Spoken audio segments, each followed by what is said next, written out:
5 মাসের সংসদ যাত্রায় বিতর্কে জড়ালেন 6 এমপি। দলের নাম যখন জামাত, তখন বিতর্ক হওয়াটাই স্বাভাবিক। নেতাকর্মীদের লাস্ট ওয়ার্নিং দিয়েও কাজ না হওয়ায় অবশেষে বহিষ্কারের পথ বেছে নিল বিরোধী দল।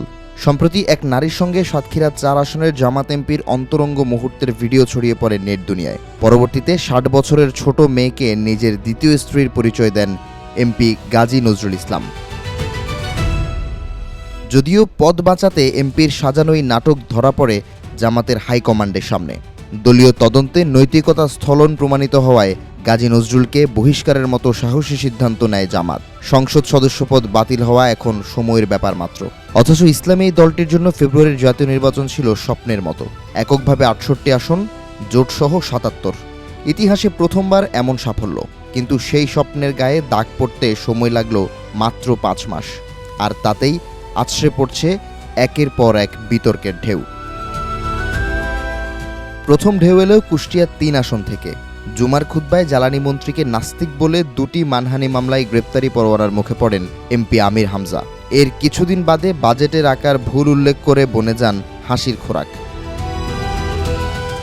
এরপরে আলোচনায় আসে নীলফামারীর 4 আসনের এমপি আব্দুল মুনতাকিমের মিথ্যা বক্তব্য প্রদানের প্রসঙ্গ।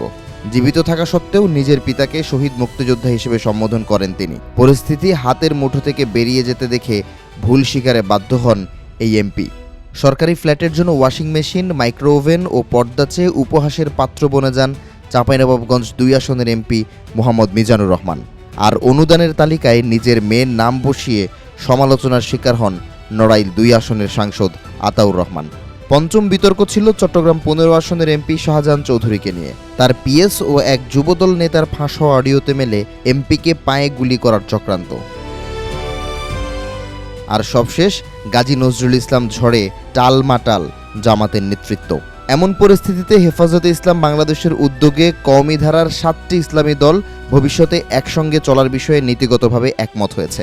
হেফাজতের আমির আল্লামা মহিবুল্লাহ বাবুনগরের উদ্যোগে শুরু হওয়া এই প্রক্রিয়া শেষ পর্যন্ত নতুন একটি রাজনৈতিক জোটে রূপ নিতে পারে বলে সংশ্লিষ্ট একাধিক সূত্র জানিয়েছে। ফলে ইসলামী দল হিসেবে জামাতের একক আধিপত্য বিস্তারের সম্ভাবনা ধীরে ধীরে ক্ষীণ হচ্ছে বলে মনে করছেন সংশ্লিষ্টরা।